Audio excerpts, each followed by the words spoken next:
মোহামেডান শিবিরে বড় ধাক্কা, ইনজুরির কারণে দারুণ ছন্দে থাকা সোলাইমান দিয়াবাতেকে পাওয়া যাবে না পরের দুই ম্যাচে। দলের জন্য যা বড় চ্যালেঞ্জ বলে মনে করছেন আলফাজ আহমেদ। ফুটবলারদের উজ্জীবিত রাখতে ক্লাব কর্তৃপক্ষ দ্রুতই আর্থিক সংকটের সমাধান করবে আশা তার।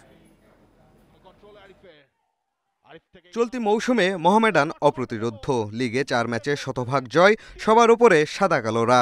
ফেডারেশন কাপের প্রথম ম্যাচে রহমতগঞ্জের কাছে হারলেও পরের ম্যাচেই চট্টগ্রাম আবাহনীকে ভাসিয়েছে গোলবন্যায়।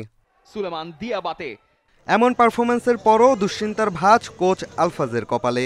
মাঠে ফুটবলাররা ভালো খেললেও বেতন পাচ্ছেন না সময় মতো। এই অবস্থায় ছন্দপতন হলে ঘুরে দাঁড়ানো কঠিন হবে মনে করেন তিনি। ফুটবলারদের উজ্জীবিত রাখতে ক্লাব কর্তৃপক্ষ দ্রুত সংকট সমাধান করবে আশা তার। আমাদের দায়িত্ব খেলোয়াড় কোচের মাঠে খেলা, রেজাল্ট দেওয়া, বাট একটা টিম চ্যাম্পিয়ন হইতে হইলে সবারই চেষ্টা থাকতে হবে, অফিসিয়াল থেকে প্লেয়ার কোচ সবার। সো এখানে কোনো জায়গায় যদি দুর্বলতা থাকে সেখান থেকে চ্যাম্পিয়ন ফাইটে থাকলেও আপনি সেখানে এগোতে পারবেন না। আমার মনে হয় যে সবার সম্মিলিত চেষ্টা যদি থাকে মোহামেডান ক্লাবে, আমরা একটা ভালো অবস্থানে আছি এবং অবশ্যই ভালোভাবে শেষ করতে পারবো।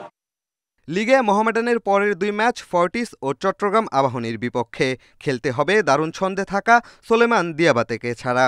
ফেডারেশন কাপের সবশেষ ম্যাচে ইনজুরিতে পড়েন মালির এই স্ট্রাইকার। দিয়াবাতে মাসেল পুল করেছে, এটা সামনে আরও খেলা আছে, অর্থাৎ আমরা রেস্ট দিব তাকে, তার খেলতে পারবে না। এইসব ইনজুরি আসলে আপনার বাংলাদেশি খেলোয়াড় আর আফ্রিকান খেলোয়াড়ের মধ্যে অনেক ডিফারেন্স আছে। তো আসলে ওদের ক্যাপাসিটি অনেক বেশি, মাসেল পাওয়ার। আমার মনে হয় ওর আগেও ব্যথা পেয়েছে, খুব তাড়াতাড়ি ফিরে আসে এবং সে এটার প্রতি বেশি সিরিয়াস যে কীভাবে ফিরে আসতে হবে এবং সেই চেষ্টাই করছে সে। দিয়াবাতে ছাড়া ম্যাচ দুটি চ্যালেঞ্জিং হলেও লিগে জয়ের ধারা অব্যাহত রাখতে চায় মোহামেডান। পিয়াস সাহা, ইন্ডিপেন্ডেন্ট নিউজ, ঢাকা।